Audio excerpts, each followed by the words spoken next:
我是薇老师，欢迎到了微笑生活课仪的时间喽。今天我们要学的呢是您生活周遭人的称谓的客家话哟。首先家里的老人家开始啦，奶奶叫做阿婆，阿婆，爷爷叫做阿公，阿公。那先生小姐呢？先生叫做先生，先生。小姐呢？小姐，小姐。哎呀，再来要叫小朋友，小朋友的客家话好可爱哟。他的说法是小小的人儿，叫做細人誒。細人誒，小人兒就是小朋友。姐姐叫做阿姊。阿姊，哥哥叫做阿哥，阿哥，弟弟呢？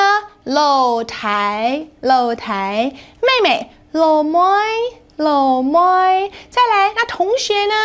同學，同學就是同学。再来，伯父叫做阿爸，阿爸哦，不是闽南语的阿爸，不是爸爸哦，是伯父阿爸。那伯父的太太呢？阿爸妹，阿爸妹。再来，叔叔叫做阿嫂，阿嫂。叔叔的太太呢？阿嫂妹，阿嫂妹。对了，再来，那舅舅呢？阿 Q， 阿 Q。那舅舅的太太呢？阿 Q梅。哎呦，好厉害，知道了哈。那个梅就是母亲的母，阿 Q 梅。对了，哎，再来，阴客喜相逢。你知道在客家俗话里面有一句话的意思呢，是指你不会走啊，你就要用跑的哦。客家话是这么说的：忙学行，先学走。再来一次，忙学行，先学走。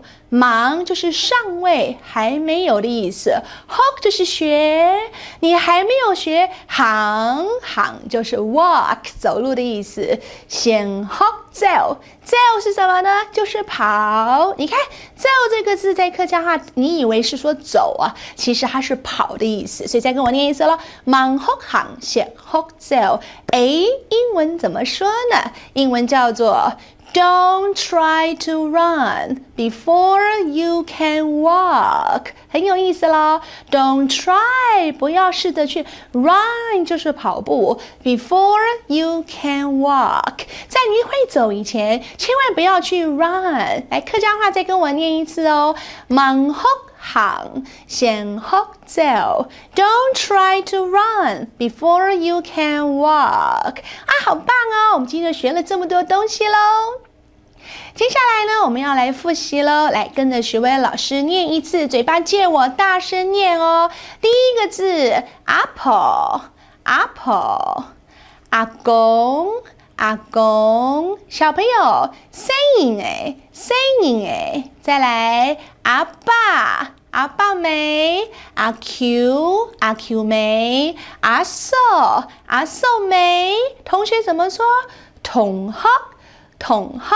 再來，哥哥呢？阿哥、阿姊、老太、老妹。記得有一句話咯，忙學行，就要走，還沒有會走路就要跑，不可以哦。好，今天就學到這裡咯，拜拜。